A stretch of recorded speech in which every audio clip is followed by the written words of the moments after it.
Natasha Khan makes music under the name Bat for Lashes. She's released 5 albums, including Lost Girls, which came out in September 2019. In this episode, she breaks down the making of the lead single from that album called Kids in the Dark.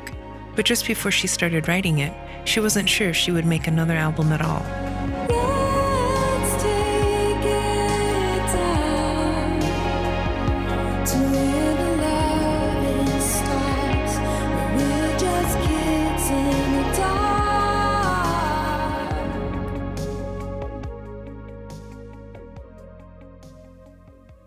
I'm Natasha of Bat for Lashes.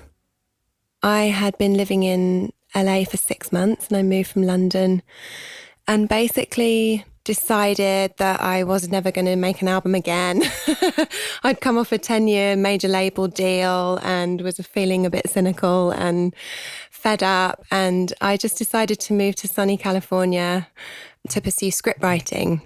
I was developing a script called The Lost Girls, which was essentially about this renegade biker gang of vampire witches that were trawling around LA, like possibly murdering people. And at the time, I was doing a lot of late night driving around LA, listening to electronic music like Comtrues.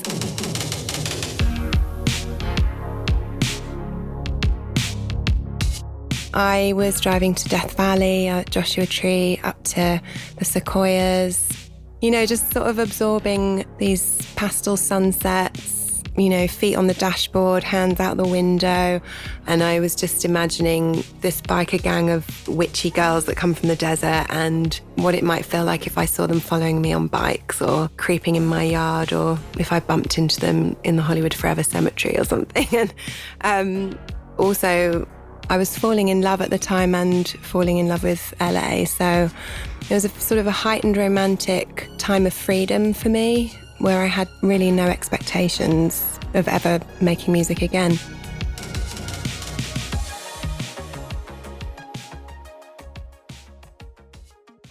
So lo and behold, I get a phone call from Bad Robot, who's J.J. Abrams' company, and they were making a new series called Castle Rock.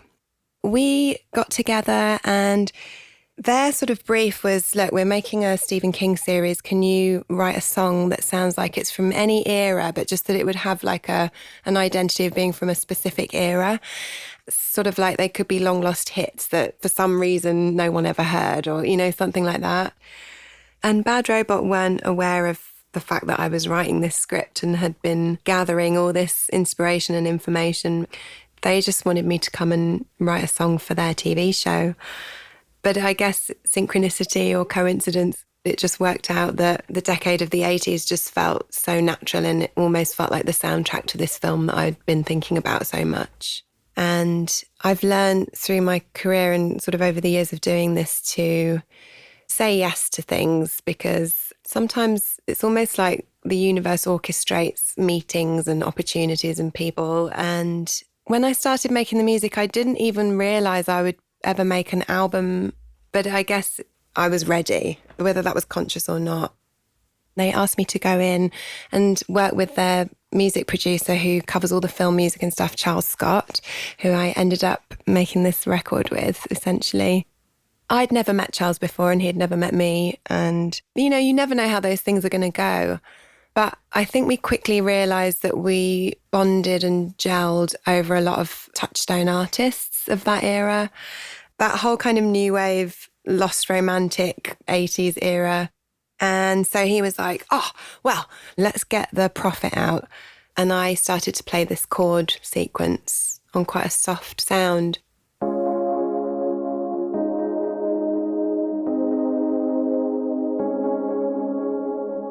To me, music is really visual. And the image I was holding in my mind when I started playing those chords was driving at night in LA in my car and holding my boyfriend's hand, like in the middle of the seats, and the red lights of the highway kind of shining on our hands. And it was just, how do I put across this fuzzy, romantic feeling of being in the womb of a car? Because in LA, as opposed to London or New York, where I've lived before, when you're out in the elements and walking everywhere, I was really struck by how the inside of your car becomes like your second home. And you're just in there all the time, kind of looking out this windscreen. It's almost like a cinema screen and watching the movie of LA go by and all these locations that were so cinematic and nostalgic to me. And Charles, he's like the mad inventor in the studio. He's like the Charlie and the Chocolate Factory sort of Willy Wonka guy that will bring out sounds and say, like, pick from this box of chocolates. And I'm like, oh, I like this one. And so it was nice because he knows the exact location, the machine, the era, the year to go to. When I'm saying, that bit in the Goonies where they drive on their bikes down the hill and Cyndi Lauper comes in with that like weird koto sound. Oh yeah, here we go. Like, it's that sort of thing. So it was like being a kid in a sweet shop. That gets my creative fire going because it's very immediate and it's fun.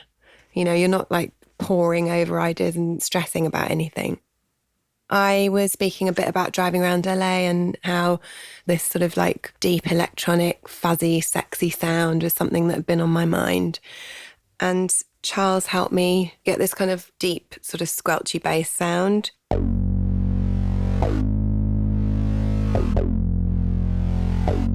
The filter kind of opens at the end of each note, so you get that like a lion roaring kind of sound. Isolated, they sound pretty harsh, but combined with those chords, there's an alchemical reaction that happens when they meet each other.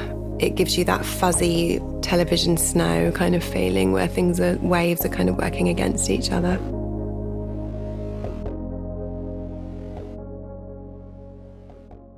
And then the next thing we brought in was the beat.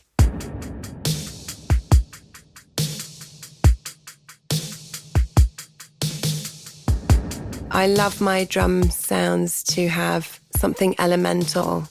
I want it to sound sort of crumbly, sandy cliff distortion and like a rainstorm or, like we're sort of falling into darkness. And there's actually a thunder sample that we use as part of the beat.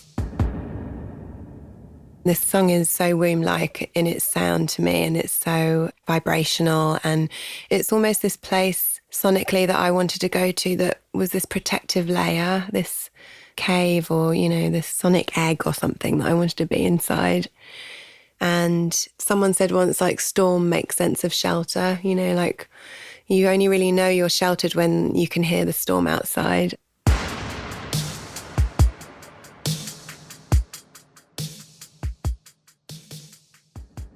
So once I had the chords, the bass and the beat, I think Charles went to get like a Coca-Cola and a sandwich or something. And I sat in the room with my notebook and I composed the lyrics within the session from scratch, starting off with lying next to you, we could be on the moon. Lying next to you, we could be on the moon. Tell me you're not leaving. It's just like this pining, innocent sort of childlike love song to me. It was sort of the idea that when you really closely bond to somebody, you start thinking less about your life just from a singular perspective, and you start to think about living as a duo or a team or a couple. You want to live for both of you. Lying next to you, and I want to live for two. I tell you I'm never leaving. That vocal that you hear is what came out on that day, and I didn't change it. I just added layers behind it. Riding through the pines, it's you in the red light. Everything is on fire. That to me was sort of the LA location. The Malibu fires and the bush fires that we had last year happened after I wrote this song, but I do remember coming out of my house and seeing all the ash floating in the air and finding it so sinister, and there was sort of almost this silence. It created like a dead air sort of feeling. And in this song, there was sort of this foreboding idea of danger, like the danger of being hurt or the danger of darkness coming. 'Cause you're always on my mind. It's been such a hard time, but I know it's the real thing. That's an exciting time when the vocal's down, because that's like the architectural structure is built, and then I can go about decorating.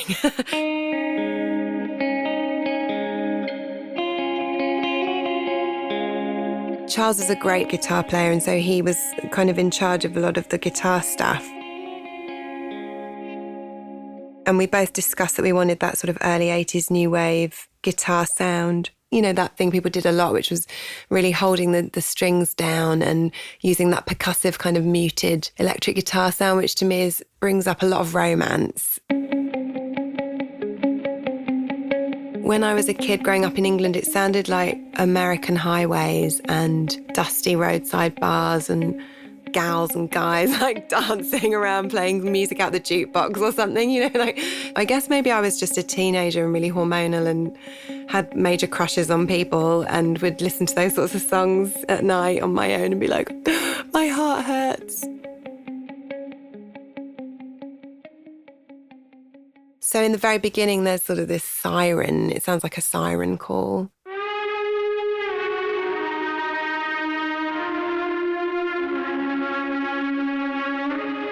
I played that on a synth.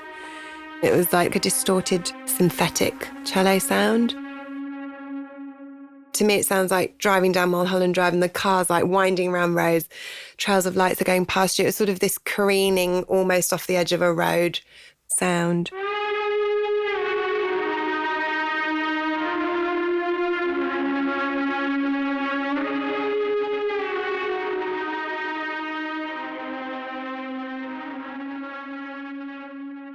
The next day, I think we created the arpeggio that you hear in the introduction.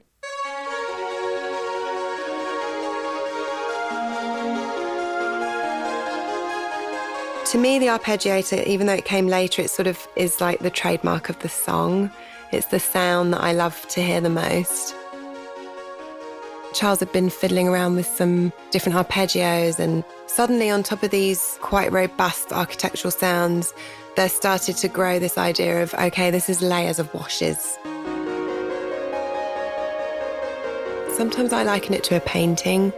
You'll paint a layer and then you'll paint over the top of it, but because that layer's been there, the next layer sits ever so slightly differently.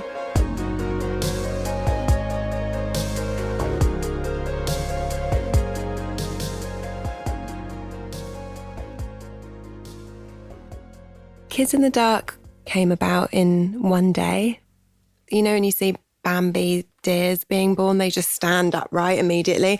Some songs, they just sort of, they're an egg for a long time, and then you see a crack and you're like, oh, thank God. But this one was just like a fully fledged, beautiful, vulnerable, you know, knock-kneed thing that just suddenly appeared in the studio. But it was for the Bad Robot show, and I remember leaving that day and thinking, oh my God, I hope they use it. But at the same time, there was this conflicted feeling of, oh, do I want to give my child away so quickly? And they never ended up using the song for the television show, and I got to keep it and use it. It just gave me the bug of making an album again. It sort of opened up that portal for me where I realised, oh, I'm in trouble. I think another one's coming.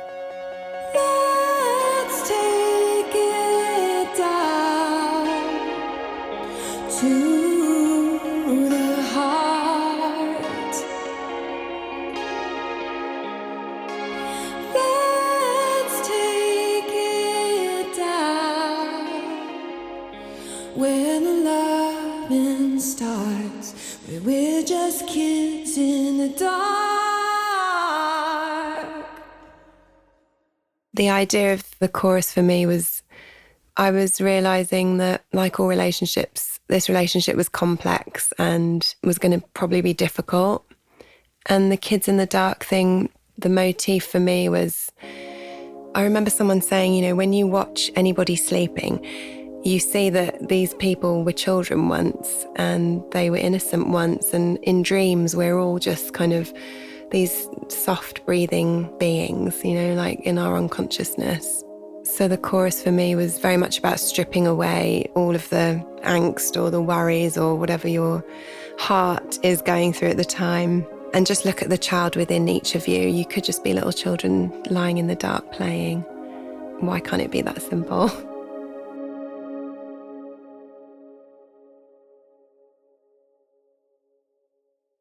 And now, here's Kids in the Dark by Bat for Lashes in its entirety.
Visit songexploder.net for more information about Bat for Lashes. You'll also find a link to buy or stream this song. Song Exploder is made by executive producer Rishikesh Hirway, producer Christian Coons, and me. I'm guest hosting for 2019. Production assistance from Olivia Wood and illustrations by Carlos Lerma. Song Exploder is a proud member of Radiotopia from PRX, a curated collective of independent creative podcasts. You can learn about all of our shows at radiotopia.fm. You can also follow Song Exploder on Facebook, Instagram, and Twitter at Song Exploder. And you can follow me at Tao Gets Stay Down. I'm Tao Win. Thanks for listening. Radiotopia.